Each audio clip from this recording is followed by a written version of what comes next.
আসসালামু আলাইকুম, কেমন আছেন? আলহামদুলিল্লাহ, আমি ভালো আছি। আল্লাহর দেওয়া প্রত্যেকটা খাবারই আমাদের জন্য নেয়ামত স্বরূপ, তাই না? লিচু সংরক্ষণ করা তো অনেক দেখেছেন, তবে আমি কিন্তু এইভাবে সংরক্ষণ করে থাকি। লিচুগুলোর খোসা ফেলে দিতে হবে। পুরো একটা স্টোর সাহায্যে এর বিচিগুলো ঠিক এইভাবে ফেলে নিব।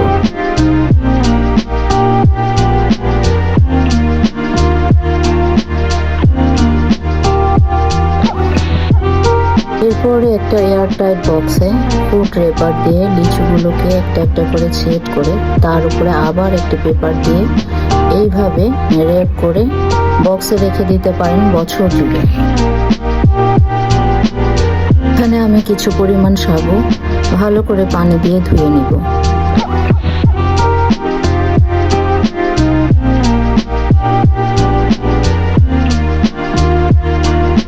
একটি পাত্রে পানি ফুটতে দিব। ফুটে আসলে সাবুগুলো দিয়ে ভালো করে নেড়ে চেড়ে সেদ্ধ করে নিব, ঠিক এইভাবে। সেদ্ধ হয়ে গেলে পানি ঝরা দিয়ে নিব। একটি পাত্রে আমি দুধ জাল করতে বসিয়ে দিলাম। একটি বাটিতে 3 টেবিল চামচ কাস্টার্ড পাউডার দিয়ে এর মধ্যে সামান্য দুধ দিয়ে গুলিয়ে নিলাম।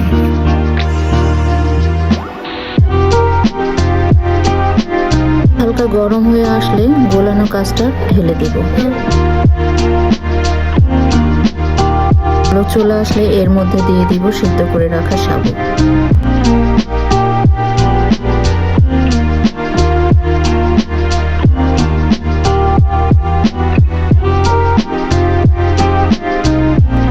দিয়ে দেব স্বাদ মতো চিনি। ঠিক এইরকম হয়ে আসলে নামিয়ে ঠান্ডা করে নিব। অন্য একটি পাত্রে সামান্য ঘি দিয়ে দিলাম। বাই দ্য ওয়ে, ঘিটা আমার নিজের বানানো। এবারে ঘিয়ের মধ্যে দিয়ে দিব কাঠবাদাম, কাজু বাদাম, পেস্তা বাদাম। এগুলোকে ভালো করে ভেজে নেব।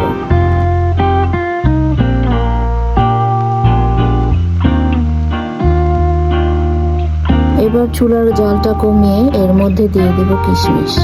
কিশমিশ গরম অবস্থায় দিলে খুব তাড়াতাড়ি পুড়ে যায়। এবার একটু নেড়ে চেড়ে এগুলো নামিয়ে নিব।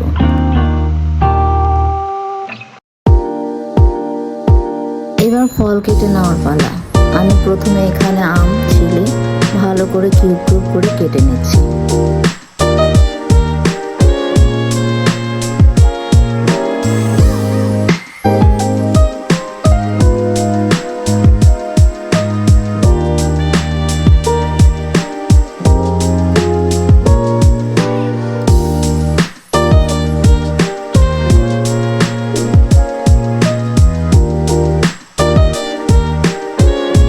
এরপরে কেটে নিব লিচু। এই যে দেখেন আমার ফ্রোজেন করে রাখা লিচু।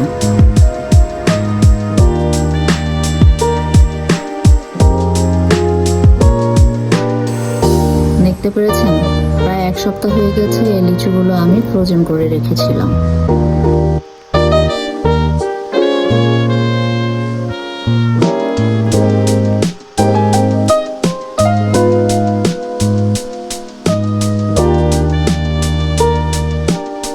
দিব কিছু পরিমাণ স্ট্রবেরি।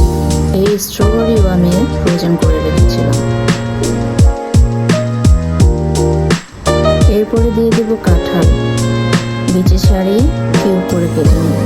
ঘরের যা উপকরণ থাকে তা দিয়েই রেসিপি তৈরি করতে আমার ভালো লাগে। আমি কখনোই চাই না যে আমার রেসিপিতে এটা দিতেই হবে ওটা দিতেই হবে। আমার কাছে স্বাদটাই অনেক বড়। যেটা আমার কাছে ভালো লাগে আমি সেটাই দিতে পছন্দ করি। যেটা আমার কাছে অ্যাভেলেবল আছে তাই আমি দিয়ে রেসিপি তৈরি করতে পছন্দ করি। এই তো আমার সব ফল কাটা শেষ হয়ে গেছে, এখন ডেকোরেশনের পালা। এদিকে আমার সাবু ঠান্ডা হয়ে গিয়েছে। এবার আমি এক এক করে এর উপর সব ফলগুলো দিয়ে দিব। প্রথমে দিয়ে দিব আম, এরপরে স্ট্রবেরি, তারপরে লিচু, এরপরে দিয়ে দিব কাঁঠাল। এখন এর উপরে দিয়ে দেব ভাজা বাদামগুলো। মাশাআল্লাহ, দেখতে অনেক সুন্দর হয়েছে না?